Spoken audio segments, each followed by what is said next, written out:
Bismillahirrahmanirrahim. Assalamualaikum warahmatullahi wabarakatuh. Kaifa halukum? Bagaimana kabarnya anak-anak yang soleh dan soleha?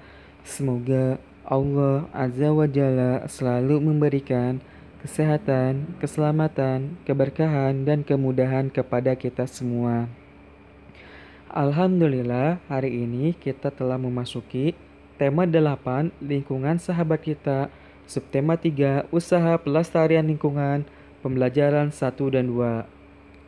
Nah, di pembelajaran 1 dan 2 ini kita akan membahas tentang materi faktor-faktor pengaruh kualitas air, pengelolaan sumber daya air, pengaruh kualitas air bagi kehidupan, serta cara menghemat air. Yang pertama, faktor-faktor yang mempengaruhi kualitas air. Nah, tentunya kualitas air yang bagus dipengaruhi oleh beberapa faktor. Di antaranya, yang pertama, kedalaman permukaan air tanah. Ketinggian air tanah dipengaruhi oleh jenis tanah, curah hujan, penguapan, dan aliran permukaan terbuka, yaitu sungai. Yang kedua, curah hujan. Curah hujan yang mengalir di permukaan tanah menyebabkan bakteri caliform yang berada di permukaan tanah akan merasap ke dalam tanah. Sehingga bakteri tersebut akan mempengaruhi kualitas air.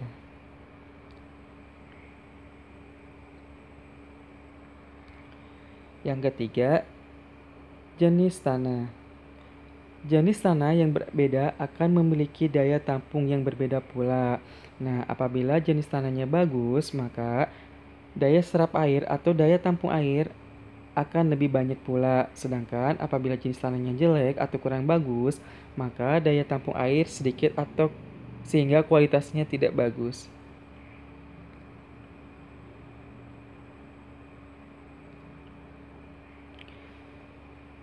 Yang kedua, pengelolaan sumber daya air. Nah, sumber daya air harus kita jaga supaya tetap terjaga kualitasnya. Nah, di sini ada beberapa strategis dalam pengelolaan air. Di antaranya, yang pertama, melindungi perairan agar tetap bersih, sinar matahari yang cukup dan dapat menembus perairan. Yang ketiga, menjaga flora dan fauna agar seimbang. Dan yang keempat, menggunakan sumber daya air seefisien mungkin. Artinya, gunakan air secukupnya atau seperlunya, sesuai dengan fungsinya saja.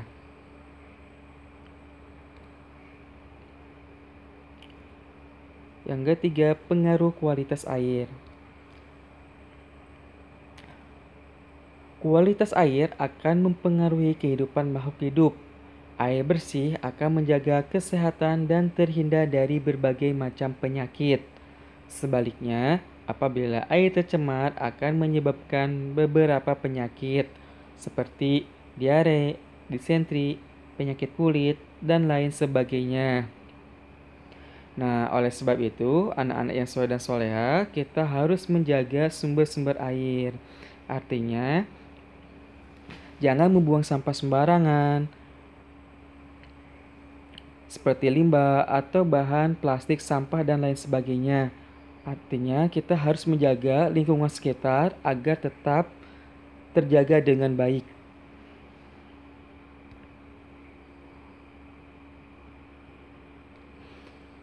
Yang keempat, cara menghemat air. Nah, tentunya kita harus menghemat air. Ada beberapa cara untuk menghemat air, di antaranya yang pertama, menyalakan keran seperlunya. Nah, contohnya ketika wudhu, kita sebaiknya menggunakan keran yang kecil saja. Yang kedua, ganti keran yang bocor. Nah, apabila ada keran yang bocor, segeralah untuk diganti supaya air tidak menetes terus-menerus. Yang ketiga, menampung air. Artinya, tampunglah air atau di wadah sehingga air tersebut bisa dipergunakan kembali. Dan yang keempat, memperbaiki keran yang bocor. Yang kelima, memanfaatkan air buangan. Nah, tentunya air yang sudah dipakai bisa kita gunakan untuk menyiram bunga atau menyiram tanaman lainnya. Yang keenam, menggunakan air seperlunya. Artinya, anak-anak yang soleh-soleha dalam menggunakan air harus sesuai dengan manfaatnya saja. Artinya, apabila memang air itu dibutuhkan, maka digunakan. Sehingga kita bisa menghemat dan tidak terjadi pemborosan pada air. Yang ketujuh, cuci tangan dalam wadah. Artinya, ketika kita akan mencuci tangan, sebaiknya menggunakan wadah sehingga air yang sisa bisa kita gunakan kembali. Yang kedelapan, menggunakan pancuran air atau shower. Apabila kita sedang mandi, maka gunakanlah shower. Kenapa? Karena akan menghemat air. Nah, itulah beberapa tips atau cara menghemat air.